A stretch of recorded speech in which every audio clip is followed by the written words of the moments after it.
Pick a limb, settle in, let the story begin. Make yourself home while we wander and roam. We stay on one branch or we leap to the next, following the trail through the simple and complex. Just father and son, having some fun. Follow the trail, see where it leads. A little wonder is all that you need. Chasing the light on a squirrely ride. So welcome back to Squirrel Trails. Yeah, sucks to be him some days. It does. It does. So. I was told a joke and I missed it completely. So it was. It could be that I told the joke and it wasn't very well delivered. I thought it was smooth. Maybe it was too smooth. Yeah, that's a good point. If you got a joke and it's delivered too close to, it was like they can't parse the joke. Yeah. God, that describes my career. Nobody got the joke. So on that career note, how was your week? God, it was all about writing a report. I had stuff running late. Should have gotten done. And that was your entire weekend. And that was most of my weekend. Although we did get a good trip with your brother's kids and his wife to the zoo. Had a wonderful time with that. Did learn the challenges of dealing with a severely autistic child and how do you make that a positive experience for them? Yeah. And then still recognize some of the challenges that are going to come into play. Sure. And but that was fun. We had a great time with that. But God, I haven't done Taekwondo in over a week and I am feeling the pain. Oh, you went yesterday. No? Oh, I didn't go yesterday, but I was yesterday was a holiday. Right. So I was still, all day yesterday I was writing a report. Yep. So tomorrow you're going to Thursday is not going to be a good day for me. Tomorrow's Wednesday. Yes, but Thursday is when I will be. Because Wednesday is helping class all afternoon. Okay. And then my regular black belt class at 7. And then I have a comp class after that where we typically do sparring. Okay. So there'll be 45 minutes of pretty much nonstop moving. Yep. And except for those times where my heart rate gets high enough that I probably shouldn't be moving anymore. I try. I mean, your phone calls the ambulance. Yeah, your wife calls the ambulance. That happened once. So, this is 911. Do you have an emergency? Why is my phone saying I have an emergency? That did happen once. So, if you have an Apple Watch, careful for the settings. Yes. Yep. So if you get knocked down in a sparring match and you have fall sensitivities on your Apple Watch, it will call 911. I know this. Why are you wearing a watch during a sparring match? Well, there would be a great question. So aren't you supposed to take off all the? You shouldn't take anything that might hurt somebody. Yeah. I do take my glasses off. So, but not your watch. Not my watch. If I had a computer on my hand, I probably wouldn't take that off either. That's what it is. Yeah, that's a good point. I have a smartwatch. Yes. It's a smartwatch. It's a computer. Okay, that's my problem. I have challenges giving up my computer. Yeah. If you had smart glasses, you would never take them off. Yeah, they would be on all the time. Yeah. So but then maybe you get rid of your watch. Yes, then I wouldn't wear my watch. Good point. So you could see and yes. And then. Yeah, because then when your daughter called me, it'd pop up on my screen as opposed to this. And you could ask with glasses what time it is. And more importantly, I might actually respond to text from your wife because I would see them. I doubt that. Yeah. So I'd call you and tell you, hey, check your phone, and you go, okay, and then you don't. Yeah, okay. Yeah, I'm not well done now. No, your phone. Yeah, so there'd be the challenges. Yeah. Okay, so how about your week? So my week's been good. Okay. Yep. I mean, besides me being sick all weekend. So did you start MIG last week? Yeah, so we started MIG, basically wire feed. Okay. For anybody that kind of. So in case you're new to the channel, he's studying welding. Yep. And so MIG is? MIG is wire feed. So wire feed associated to welding. It's a type of welding. Yes. Okay. Sorry, I didn't spell it out. Okay, yeah. I've learned not to ask you what initials mean because that gets interesting. Yeah. Because you, not unlike AI, you will give me an answer, but. Yeah, we're not. Okay, yeah. So, but anyways, yeah. So it's wire feed. I mean, it's like stick. Okay. Or TIG, to be honest. It's actually more like TIG because the wire is that thin, and there's not as much splatter. It's not as not as corrosive, not as tearing apart. Yeah. Okay. So, but it's going really well. Cool. And I'm actually working on my certs. I worked on my certs today. Yay. So tomorrow I'm hoping to take the first one out of the three. So whole different, So we should provide a backdrop on the number of certifications you've gotten across the 16 you're supposed to get? No, Yeah. we won't do that. No, not yet. Well, we'll see what happens. Maybe after I graduate, we can go through all that kind of stuff. So if you get all 16, there's an award for that. I won't get all 16. Yeah. I mean, I could. I still have a chance on 2 of them that I missed. Okay. But yeah, no, it's most people don't even take 16. Yep. Most people only take maybe close to 10.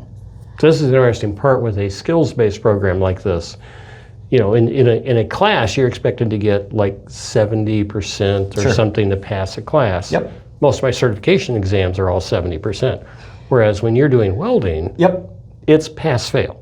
So the certs are pass-fail. Right. So the certs are different than the graded sheets. Right. So you've seen the graded sheets where you mean the one where you told the instructors you're wrong? Yep. Yeah. I'm glad it's just not me. That was the test, the written test. Okay. That I told him his answer was wrong, and then he said, "Yes, you were right." The weld test, that doesn't normally happen, but again, I thought I did worse but it's a whole different how they grade. And me and the instructor had a half an hour discussion on how the school came up with their grading system. Oh, so there's actually a model associated. They did a model and everything. So so they had thoughts on how to make it good. So that would be interesting. Yeah, it was a cool little discussion. But again, not all students walk away with a certification. Yep. There is essentially one certification that we're on now that if you can't get, you shouldn't be a welder. Okay. I'm gonna say it out loud.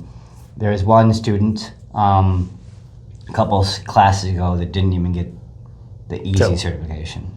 But that's, at the end of the day, there are some people that sign up for these programs, and that'd be true of any program. Sure. That, you're not going to do it. I mean, because it's not like there's a screening process that says, nor should you ever guarantee you will pass this class. True. Well, this is part of like when you try to learn a skill. Yep.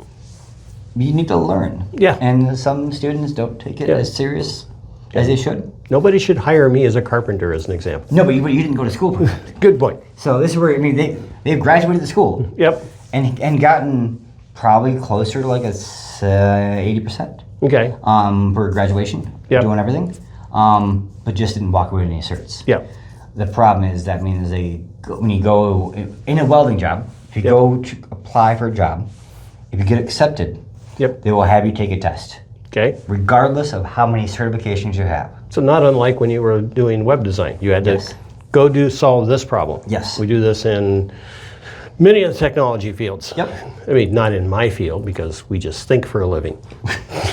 Sometimes poorly, but I would say that. Yes, you did, and you're not wrong. Because I would make a case we write for a living in my field. No, you should. I should. Don't, because you guys type.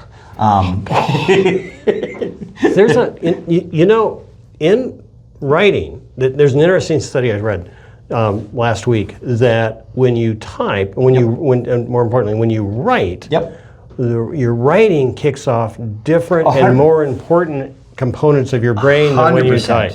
Oh, so it's actually, if you want to remember something, write it down. 100%. Don't type it. You should. So this is because I have a learning disability. Yep. For me to learn things and keep it intact. Yep.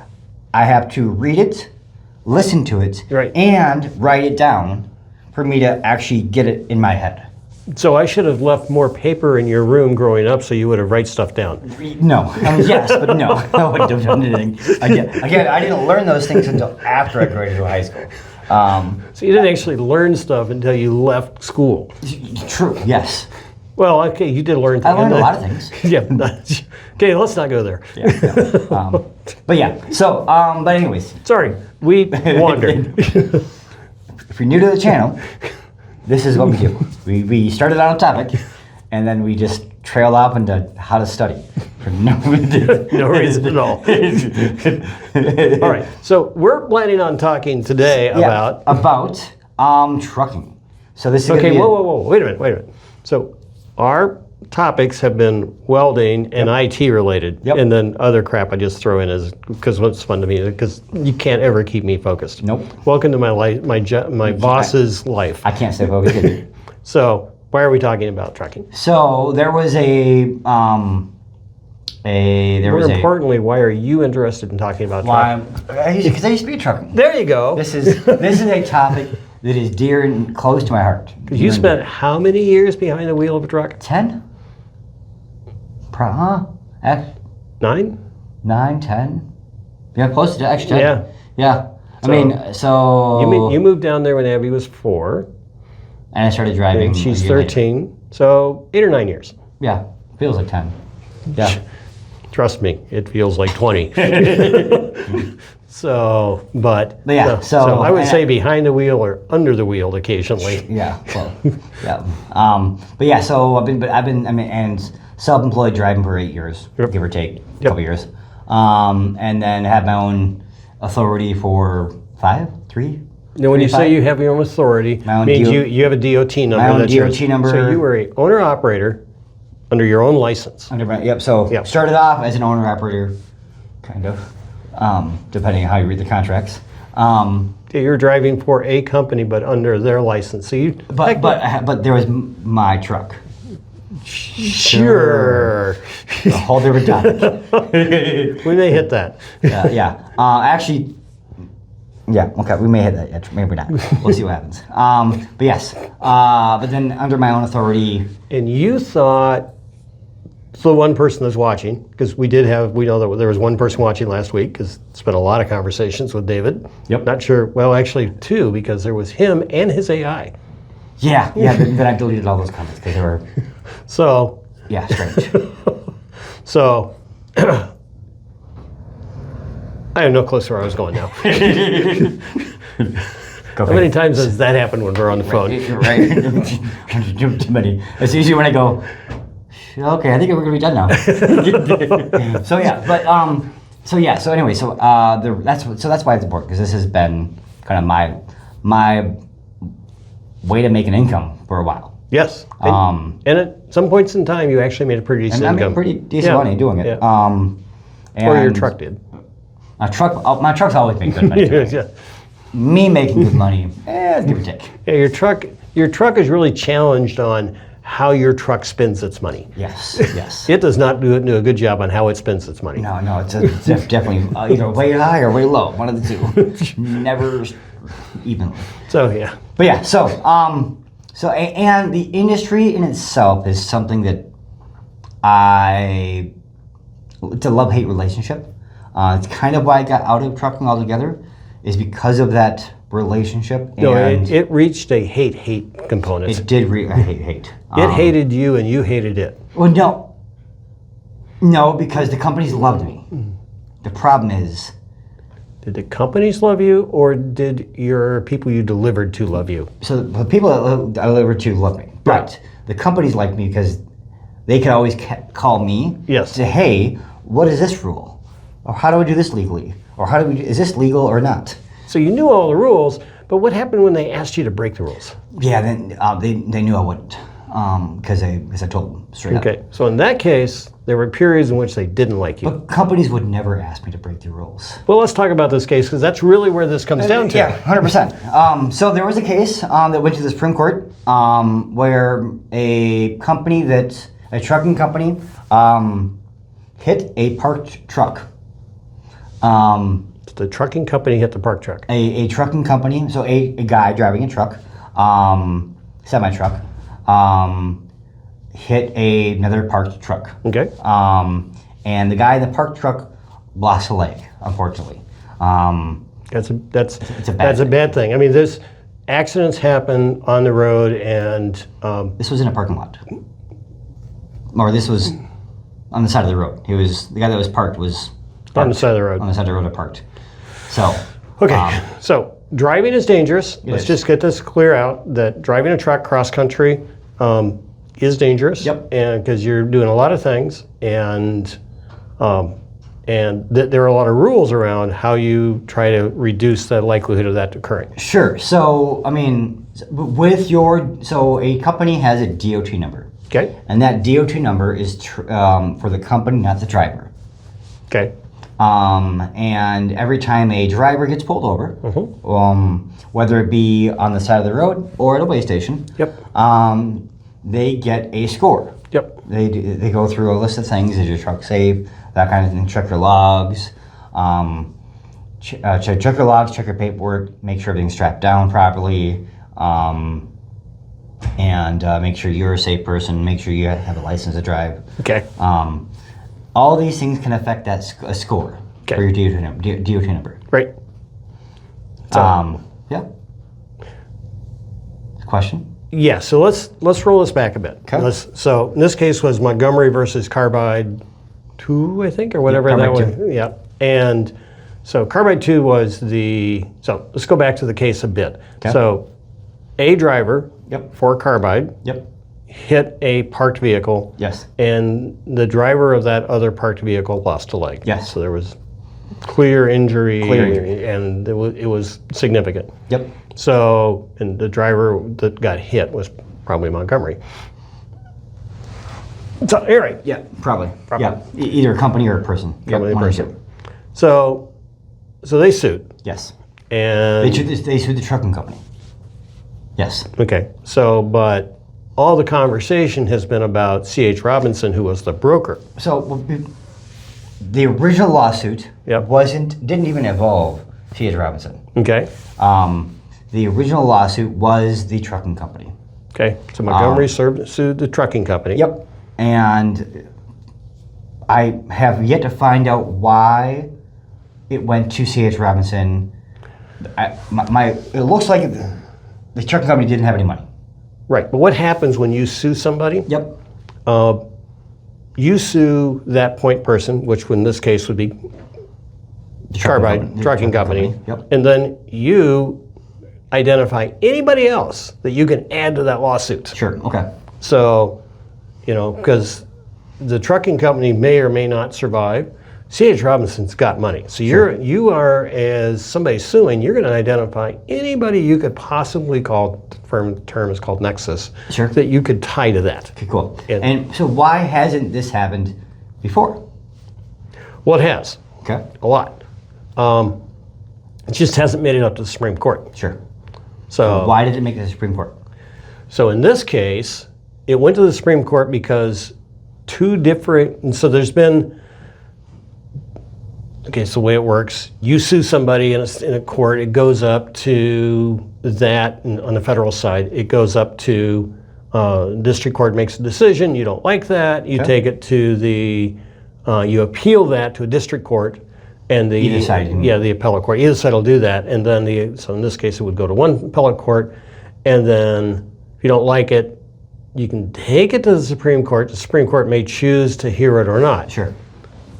But one of the key things the Supreme Court does is if it is where two different appellate courts have chosen to make a verdict that is different, then it is very likely the Supreme Court's going to pick that up and say, hey, we should probably say that what's the actual answer for the country. Sure. Sorry about that, real quick. So, about the Supreme Court. So the Supreme Court got involved because a set of district courts had sided one way on the issue, and a different appeals court decided differently. Sure. And so now we have a discrepancy within how the appeals courts have decided. Supreme Court generally takes those on to cause less confusion across the country. Sure, and they said?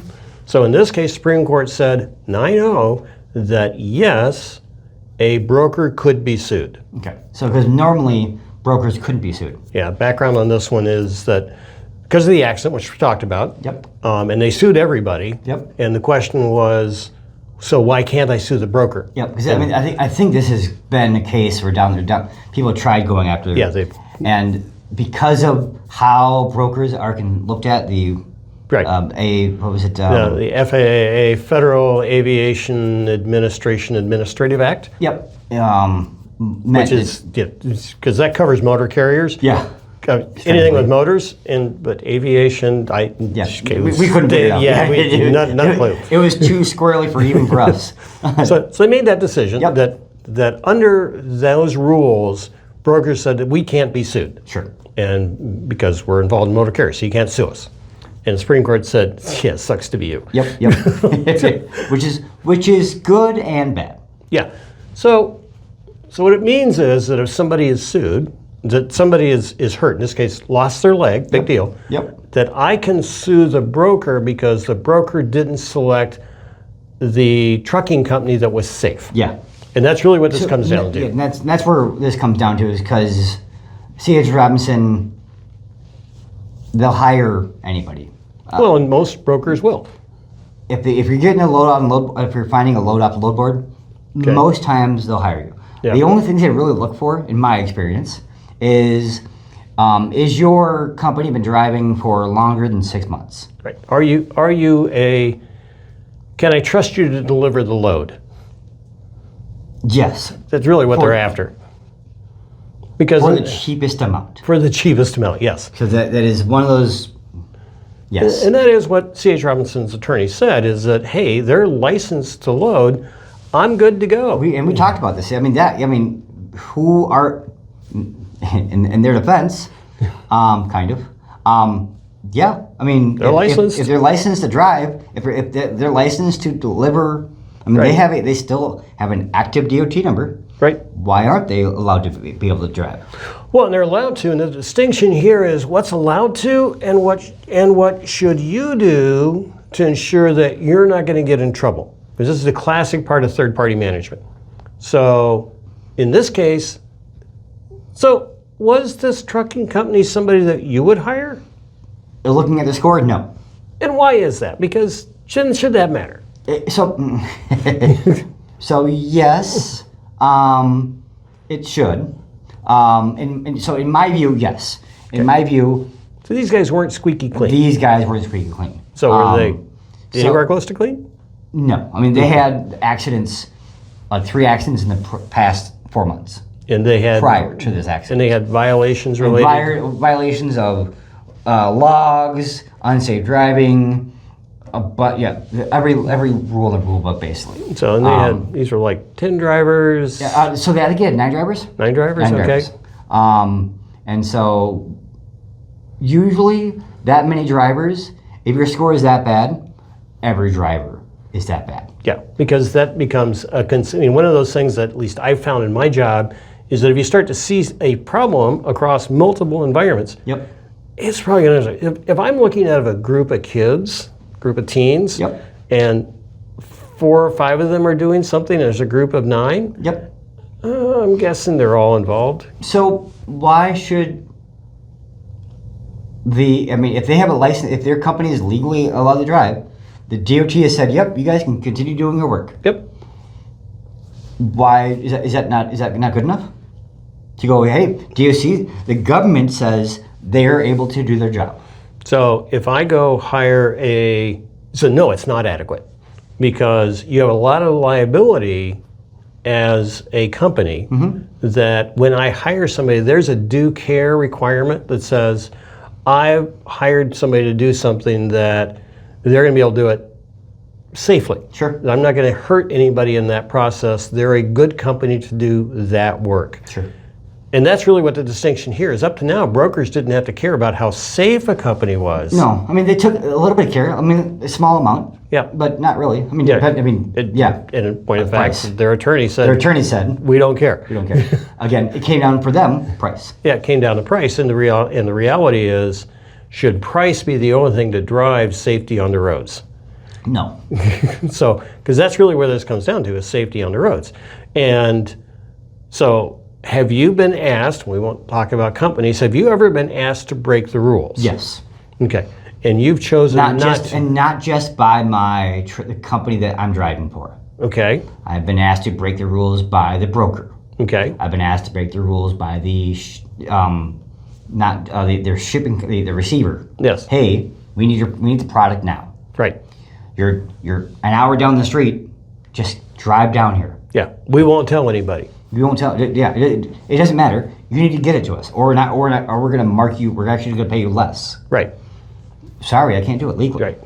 So there are very, I'm going to say very defined. I wasn't going to say strict because they're not strict rules. Nope. Very defined. They're very defined rules. There is a left. There is a right and wrong way. 100%. I tell you, you should have been home at 9 o'clock every night and in bed. I wasn't. It was a very defined rule. Yep. Yep. Wasn't necessarily. I was in bed. Mine. Things I didn't want to know. Hey, nothing ever happened. Yes. So, God, now I have questions. But, so drivers, I mean, as a company, so this is going to be a big deal because brokers have not had to provide due diligence, like maintain third-party records. So that's where this, So this is where they've done due diligence, kind of. They've checked your score. Hey, right. You are an active DOT. Your DOT is active. Your insurance is active. Right. Your insurance covers our minimum. Right. You're good to go. Right. So, and it's not up to us if you get in an accident on the way, as long as that load gets delivered. We don't really care. So here are the problems that I see with this. Because now the broker's insurance, because you got to have brokers that have insurance, that's going to go up. Well, it may go up. It may actually go down. So what all the court said was you should perform reasonable care to ensure that you're hiring people you're supposed to hire. Is reasonable care defined? No. So, but not in any strong way.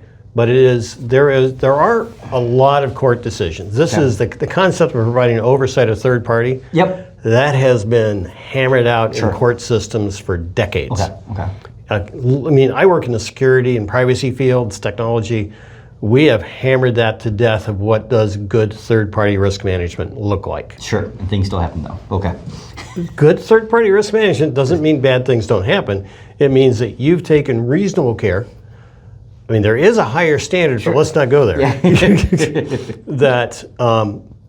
To get that, and it comes into the level of risk you're willing to accept. But so yes, reasonable care is a definable, and it's literally in this case just, hey, go log on to SAFER. Yep.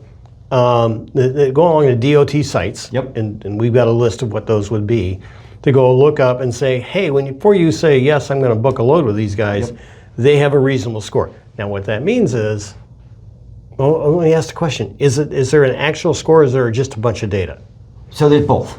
Okay. So there is a score, and so how the scores work.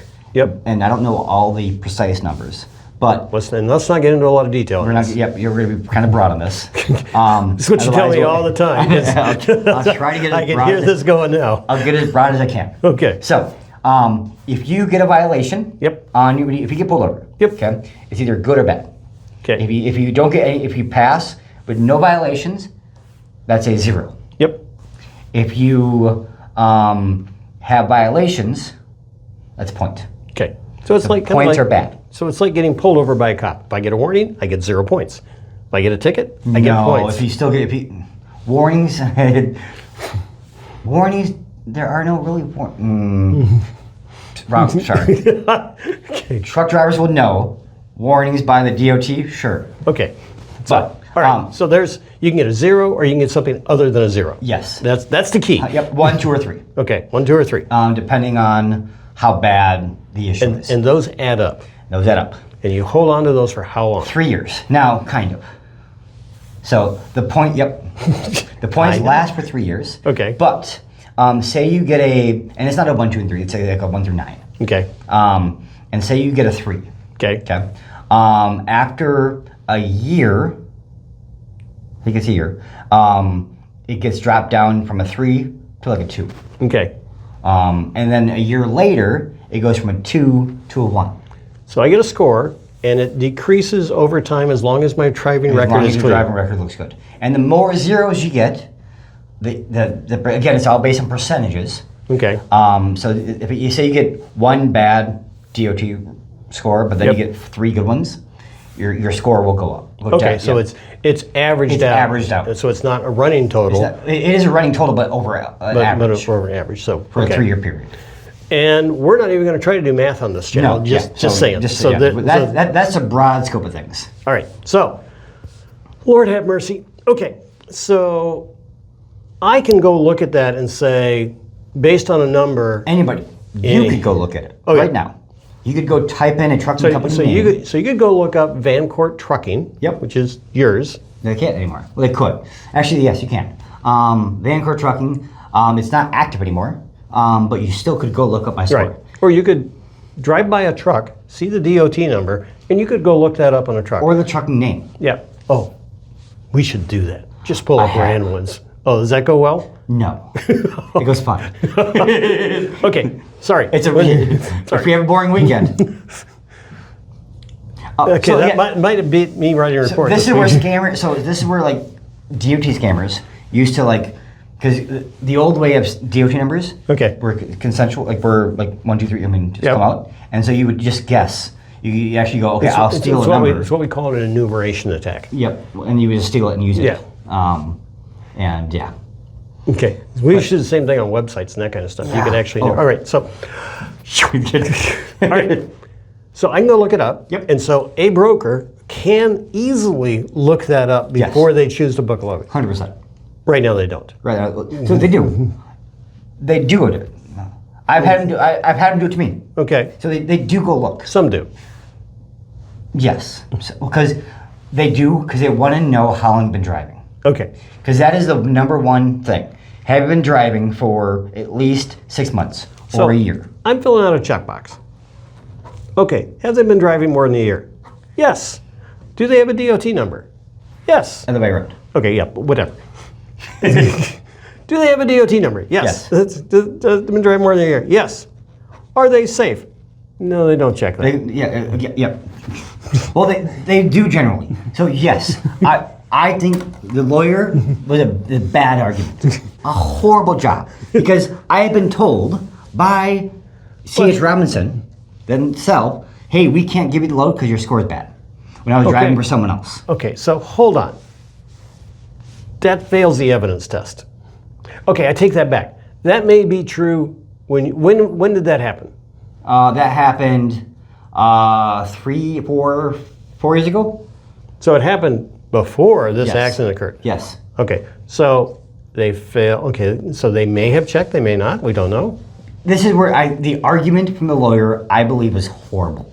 Okay. Because there is that his statement that, oh, we don't care, is absolutely false. Okay, so, but here's the problem.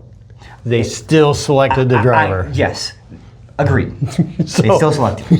So whether you said it was important or not, it didn't matter. You still at that time, because again, it didn't matter because they were cheap.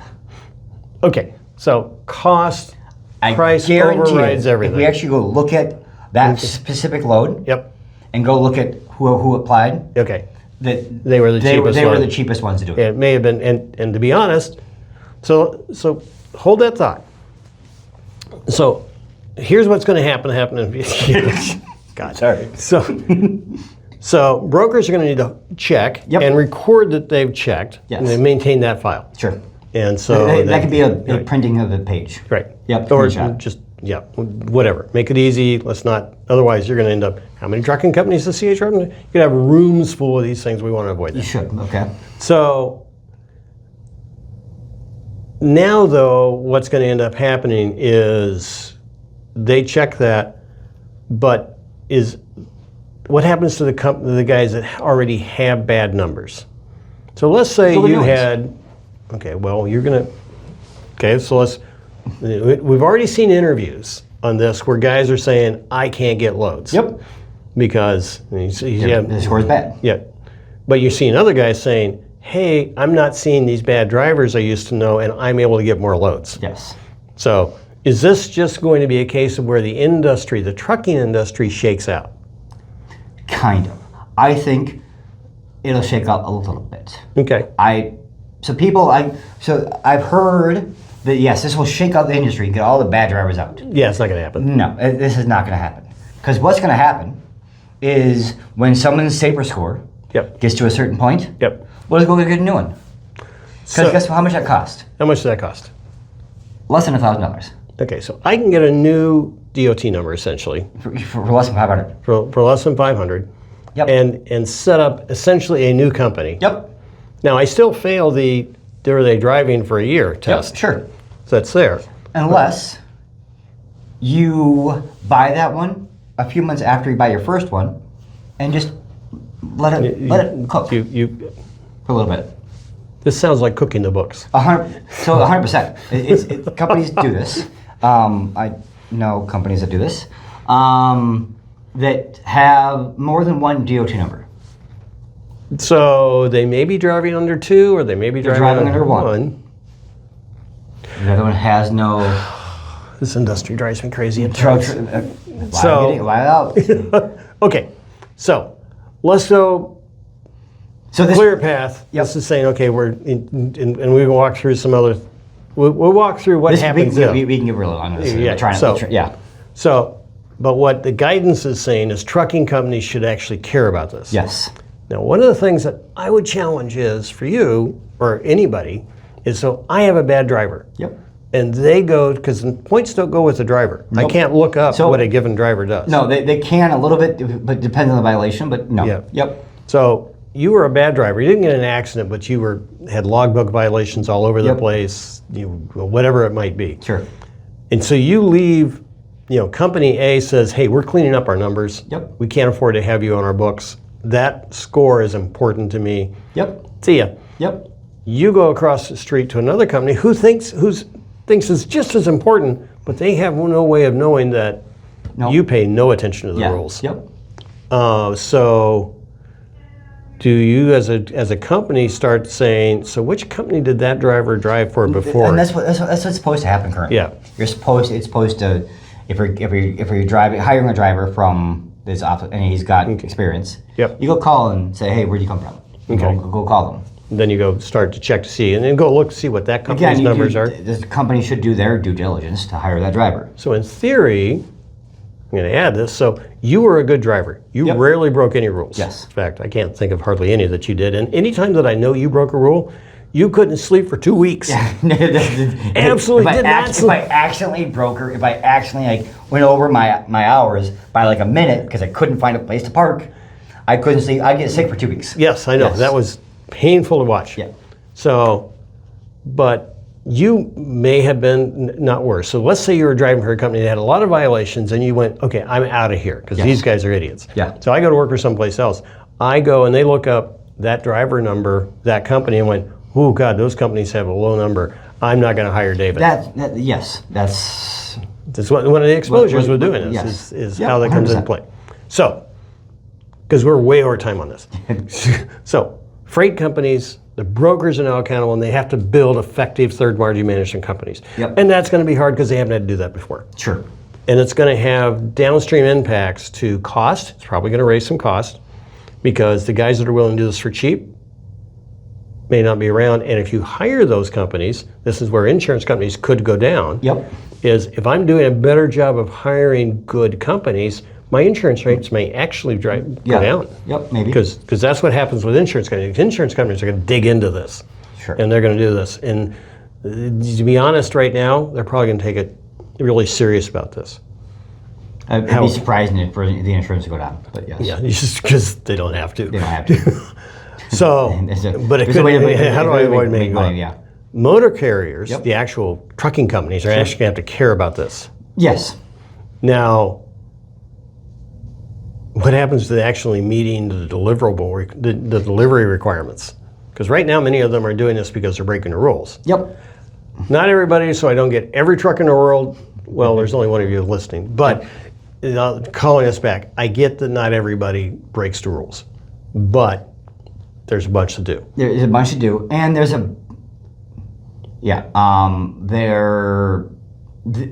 it makes it hard when the people that are paying you, the broker is saying, "Hey, I know you're just down the street. We're going to give you extra money Yep. If you get it there in this time, and if you don't get it there by this time, we're going to actually take away money. If you're late because of some sort of the issue, right?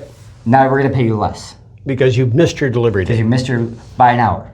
So, and by the way, this happens to companies in all industries. Sure. Where you've committed to doing something, and I can't do it because of whatever reason. Yep.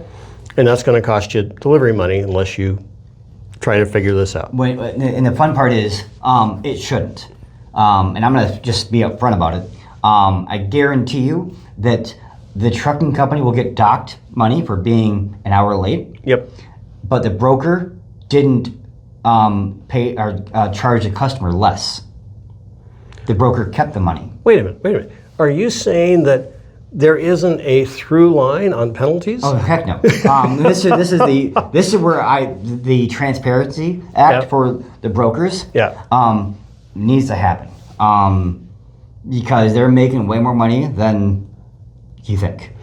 So while there is, and we're going to this is partly why items cost so expensive. Yeah, this is one of those things.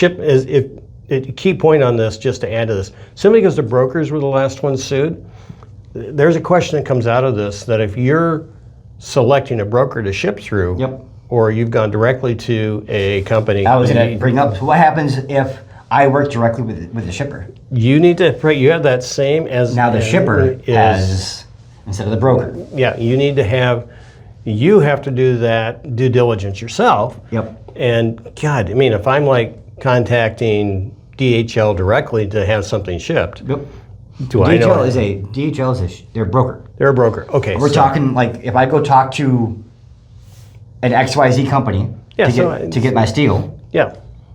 And I go, I'll pick it up myself and get it delivered for you guys. You don't have to deal with a broker. Yep. That way we both save and make more money. And it's a significant amount of money. It's a significant amount of money. You haven't had to hire a dispatcher. You haven't had to hire. Yep. Yep. And there's no middleman. But now that shipper, that company now they're extra liable because again, we stop at this stopped at the broker. If you folks have followed this, you deserve a master's degree because we're like all over the place. So the key thing to come out of this is, let's just wrap this. So you had Montgomery versus Carbide, essentially. C.H. Robinson, the broker, got sued, lost, big time, 9-0 with a pretty divided court. It said, yes, they can be sued if the trucking company caused an accident. And if that broker had not done adequate oversight, reasonable care, to make sure they are hiring a reasonable company, they could be sued and lose a bunch of money. They need to do that. Shipping companies now have to be able to say, hey, I should not just let people blow the rules all the time. I need to think of my safety number, my score as important, because that's a marketing thing for me. 100%. Which it hasn't been up to now. And I need to take care of this and say, I'm going to manage this. And then... It has mattered a little bit, but not really. Yeah, not materially. Not enough. Not enough to say, hey, I'm going to do this for cheap. I'm going to ignore the rules. So what really this court case is about, okay, you can choose to ignore safety scores. That's a risk-based decision. They're not saying, the court didn't say you couldn't hire them. 100%. This is a risk-based decision. So they can still hire bad companies. Right. They just have to decide how bad compared to how much money they're going to save. And this is the classic risk decision, is how much is that going to save me? Because at the end of the day, what do companies, management, what do they care about? Money. How much money am I going to make? How much money could I lose? How much money am I spending? And how much likelihood is I as an individual going to be accountable for it? Accountable for it, Those are the three basic decisions that get made. I don't care what the decision is. I don't care what any auditor tells you. That's how that works. And so if a company chooses to hire Carbide again, I might say you're an idiot. But the reality is, but they're doing it so cheap, I'm okay with paying that. Because if they get in an accident, once every 3 months, and they pull 20 loads. Well, once every 10 years. Because how many accidents? Oh yeah, wait a minute, they had 10. Okay, so much for that. Yeah. So at some point in time, it's not worth the pain. They had 4 in essentially 4 months. So good risk management conversations. Oh my God, I'm actually going to turn this into an educational thing.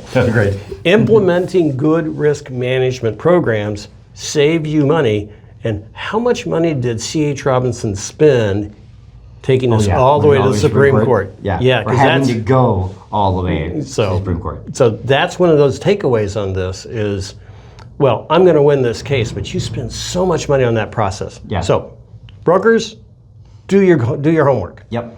Motor carriers, keep a score. I mean, stay safe on the road. It's important now. Yeah, and make sure you're managing that score. And then if you're shipping, this could be you next. Yes. Yeah. Those are 3 things to take away. This is a real serious topic, guys. I know we're all over the place on this. We should actually do a much shorter, more direct conversation at some point in time, because we didn't make this fun at all. No, to be honest, it was fun. I enjoyed it. Okay. So I did learn that there's SAFER and there's MODIS and an SMS. MODIS is new. Okay. But that's a whole different subject. Don't get more distracted. Don't go cover the papers up. Take this away. Yeah. So with that, thank you for watching. Hope you enjoyed. If you have any comments, what's your opinion on this ruling? And this is really important because cost of shipping impacts everything that you buy. Because it doesn't get there by accident. No. Somebody's paid to have it delivered. Yep. So this is kind of an important thing. The other thing is, if you're on the road, I mean, here's a guy that was literally sitting on the side of the road in a truck, and somebody hits him. Yes. How the hell does that happen? I can't go there. Okay, because we've seen more of those examples than we care to think about. Yes. So I'm just going to say, stay safe out there. No, this isn't a television show, but all right. Don't watch this while you're driving, please. I mean, I have to stop reading while I drive? Oh, yeah. Okay, all right. So with that, thank you for watching. Hope you enjoyed. We had fun with this. I hope you will. Yeah. But send us specific questions if you can. Yeah, sure. And happy trails. Be safe, or something like that. Pick a limb, settle in, let the story begin. Make yourself home while we wander and roam. We stay on one branch or we leap to the next, following the trail through the simple and complex. Just father and son, having some fun. Follow the trail, see where it leads. A little wonder is all that you need. Chasing the light on a squirrely ride.